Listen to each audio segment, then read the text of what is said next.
নমস্কার বন্ধুরা, আমি পুনম। কেমন আছেন আপনারা সকলে? আশা করি ভালো আছেন। আপনারা সবাই জানেন এখন রোজার মাস চলছে। আমার বাড়ির পাশেই থাকে আমার এক বান্ধবী। উনি মুসলিমদের আর উনি নেপালি। ওনারই আজ আমি কিছু ইফতারির রেসিপি আপনাদেরকে দেখাবো। চলুন বন্ধুরা, তাহলে দেখা যাক। এই দেখুন, আজকে দই বড়া বানানো হবে। এটা দই আর এটা কিসকা ডাল হ্যাঁ? ये उड़द की दाल है। উড়দ কে ডাল হ্যাঁ। এই দেখুন ফল, এখানে ফলের চাট বানানো হবে, সমোসা বানানো হবে। ওই জন্য এই ত্রিকোণ যেটা, এটা দিয়ে সমোসা বানানো হবে, এটা দিয়ে স্প্রিং রোল বানানো হবে। আপনারা সবাই এখন জানেন এখন রমজান চলছে, তাই এসেছে আমাদের বাড়ির পাশেই একটা, ওনার হাজব্যান্ড ডক্টর এবং আমাদের এখানে একটা মেডিকেল কলেজেই কাজ করে। ওনাদেরই ওইখানের জন্য মিষ্টি পাঠাবে বলে মিষ্টি বানাচ্ছে। এই রেসিপিটা আজকে আমি আপনাদের দেখাবো। এগুলো হলো নর্মাল বেড, যেগুলোকে কেটে রেখেছে, এগুলোকে তেলে এখানে ফ্রাই করে নিচ্ছে। আর এখানে বাকি সব কিছু আছে, আপনি আপনাদের পরপর স্টেপ বাই স্টেপ দেখাবো। फिर दूध को चाशनी बनाना है, इसमें शुगर डाल के। हाँ, थोड़ा दूध पक जाएगा तो इसमें शुगर डालना है। फिर ये कलर डालना है। तो अभी कलर नहीं डालना है, दूध थोड़ा बॉयल होगा।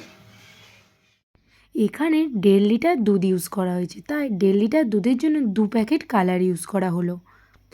আমার কাছে এই রেসিপিটা সম্পূর্ণই নতুন। যারা যারা এই রেসিপিটা প্রথম দেখছেন তারা প্লিজ কমেন্ট করে জানাবেন। ওই 2 প্যাকেট কালারটাকে একটু দুধ দিয়ে গুলিয়ে নিয়ে ভালোভাবে ওই 1.5 লিটার দুধটার মধ্যে কালারটা মিশিয়ে দেওয়া হলো। ভাবি আমাকে 2-1 দিন ধরেই বলছে, পুনম আমার বাড়ি আসো, এসে আমি যেই রেসিপিগুলো বানাই ওগুলো তুমি দেখাও সবাইকে।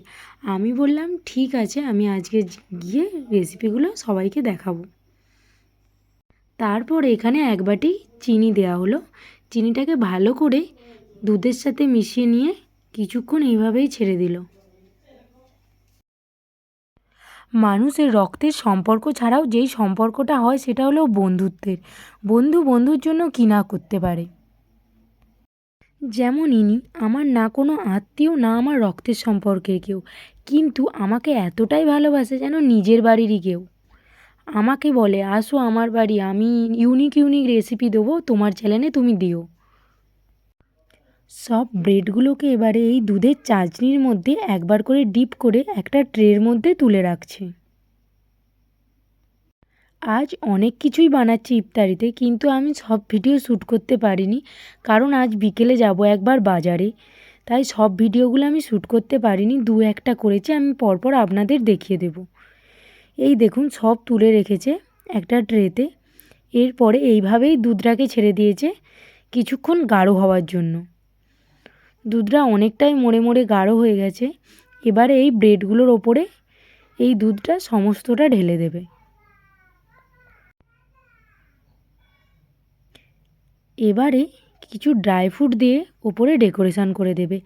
এখানে যে কোনো খাবারকে খুব সুন্দর করে ডেকোরেশন করে সার্ভ করা হয়। এটা হলো দুধের সর। ওই দুধের সরটাকে এবার ওর ওপরে সুন্দর করে ডেকোরেশন করে দিচ্ছে। কেমন লাগলো এই ভিডিওটা আপনারা প্লিজ কমেন্ট করে জানাবেন, আর এই ভিডিওটা প্লিজ সবাইকে শেয়ার করবেন। আপনারাও যদি এখানের খাবার দাবারের ভিডিও দেখতে চান, প্লিজ আমার এই ভিডিওটার নিচে কমেন্ট করে দেবেন। আমি আপনাদের রেগুলার একটা করে নতুন নতুন এখানের ডিশ আপনাদের দেখাতে থাকবো। চলুন বন্ধুরা, ভিডিওটা তাহলে এখানেই শেষ করছি। আপনারা সবাই ভালো থাকবেন, সুস্থ থাকবেন। দেখা হবে কাল আবার একটা নতুন ভিডিওর সাথে।